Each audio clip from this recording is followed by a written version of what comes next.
What's going on, guys? So we're going to get started on some of the rear suspension stuff. First thing we're going to do is we're going to pull off the bed. Then we're going to do the C-notch, get the whole rear end cleaned up, and then we'll be good to go. So what I did is I had two spare 4x4s laying around, 8-footers. I cut them down to 71.5 inches, which is the width of the bed under the rail.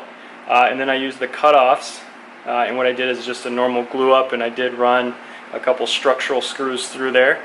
That's going to be basically our jack point. And then I also cut some 2x4 to length for closer to the end. And we're going to get that built and get this bed up off of here pretty much by myself. So.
Oh. Looks a little more promising. Yeah.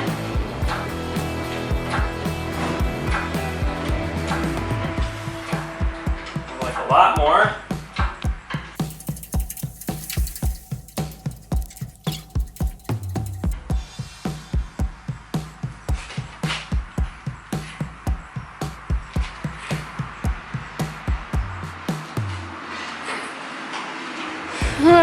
Come on, baby.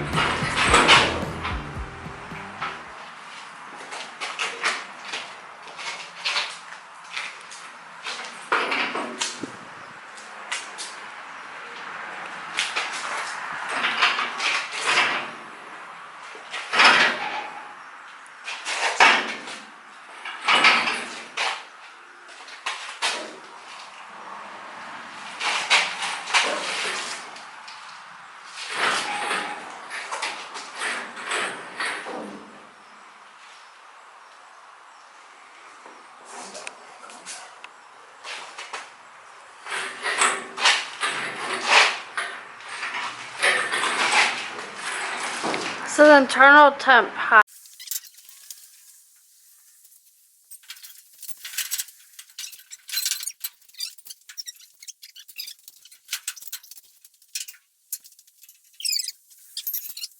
To get these bump stops off is to grind this off and just cut that out so you can get this as flat as you can. That way you can put X's through these and punch them out with an air hammer. That ought to do it. Let's do the other side. Piece of cake, didn't even need the air hammer, just used the air hammer chisels and a sledge and came right out. Okay, got both of those off on both sides here. So I'm going to call it a day for now, and then we're going to get the C-notch in next time I come out. Well, the camera battery died while I was getting those rivets out last night, but we got these brackets out of the way on both sides.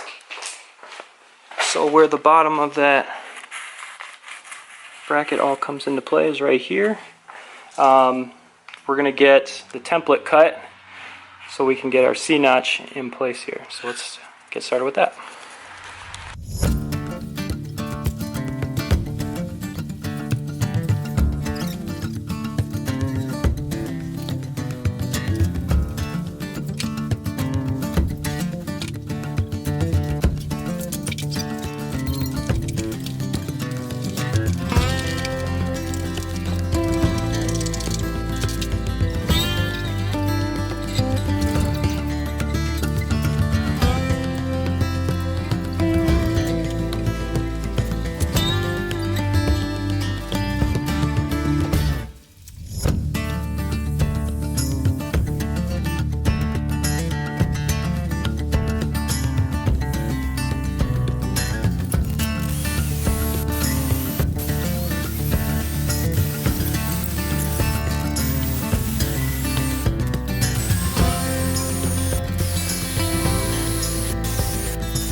So the reason we drilled holes in the top corners is because this rounded arch will always be stronger than if it's just a straight line. So we'll cut into those, and that way, like I said, it'll be a little bit stronger there.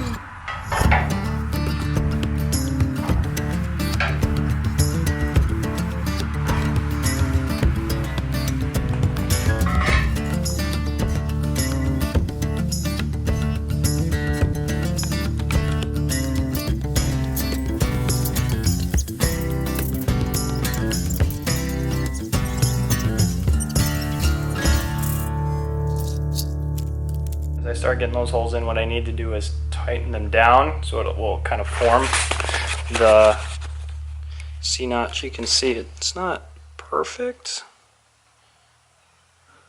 but as you tighten that, it'll all kind of clamp down on that, and that way you can make sure all of your holes are perfect. Okay, so I got all the holes drilled, including underneath. So I'm gonna get this cleaned up a little bit, get that resprayed so there's no raw metal.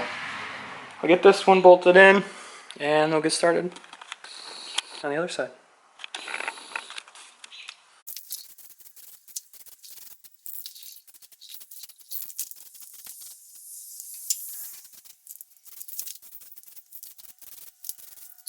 Okay, got the workspace a little more cleaned up. Got this side all bolted in, which looks great. With this, I wouldn't say it's a direct bolt on. That one's not perfect in terms of where the holes necessarily should have lined up. Same over here. I had to do a little bit of modifications, making a couple holes a little bigger. I still got to get this side bolted in. After test fitting back and forth, it does get scratched up pretty good. So got this just repainted on the inside, and then all the surfaces in there. And once I get this bolted up, I can touch up the outside.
Alrighty, so we got the rear end wrapped up, or the C-notches at least. We're going to get the rear end out. Next time we're going to clean up the trailing arms, clean up the whole axle, get new fluid in it. We're going to get the new brake lines in, and we're going to get the drop blocks and pinion shims in. So that'll be next. So we'll see when I get to that. That'll probably be a week and a half or so. So keep an eye out for that. See ya.